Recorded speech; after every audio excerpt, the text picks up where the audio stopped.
അപ്പോൾ അധികാരത്തിൽ എത്തുന്നതിന് മുമ്പേ ഉള്ള ഈ വടംവലി ജനാധിപത്യപരമാണോ അതോ രാഷ്ട്രീയ അച്ചടക്കമില്ലായ്മയാണോ? നമ്മളിപ്പം കുറച്ച് ദിവസങ്ങളായിട്ട് കണ്ടുകൊണ്ടിരിക്കുകയാണ്. തിരഞ്ഞെടുപ്പ് ഫലപ്രഖ്യാപനത്തിന് മുന്നേ തന്നെ UDF ഭൂരിപക്ഷം ലഭിച്ചോ എന്ന് അറിയുന്നതിന് മുൻപേ തന്നെ ഇവർ തമ്മിൽ അധികാര വടംവലി ഉണ്ടായിരിക്കുകയാണ്.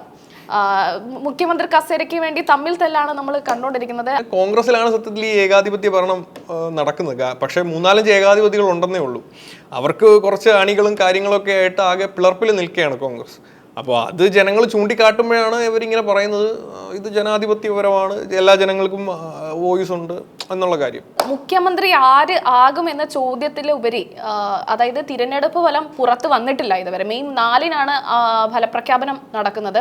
ഈ ഫലപ്രഖ്യാപനം നടക്കുന്നതിന് മുൻപേ തന്നെ അവർ വിജയം ഉറപ്പിച്ചു കഴിഞ്ഞു എന്നതാണ് ഇതിലെ ഏറ്റവും വലിയ നമ്മൾ ചൂണ്ടിക്കാണിക്കേണ്ട ഒരു കാര്യം. ഭൂരിപക്ഷം ഫലപ്രഖ്യാപനം വന്നതിന് ശേഷം UDF അവരുടെ ഭൂരിപക്ഷം ഉറപ്പിച്ചു കഴിഞ്ഞതിന് ശേഷം മാത്രമേ, അതും ഈ തിരഞ്ഞെടുക്കപ്പെട്ട അംഗങ്ങളുടെ പിൻബലം വളരെ പ്രധാനപ്പെട്ട ഘടകമാണ് അതിൽ എത്ര MLA ഇതിനെ പിന്തുണയ്ക്കുന്നു, ആരെ പിന്തുണയ്ക്കുന്നു എന്നൊക്കെ നോക്കിയിട്ടാണ് തിരഞ്ഞെടുക്കപ്പെട്ട MLA മാരാണ് ഈ മുഖ്യമന്ത്രിയെ ചൂസ് ചെയ്യുന്നത്.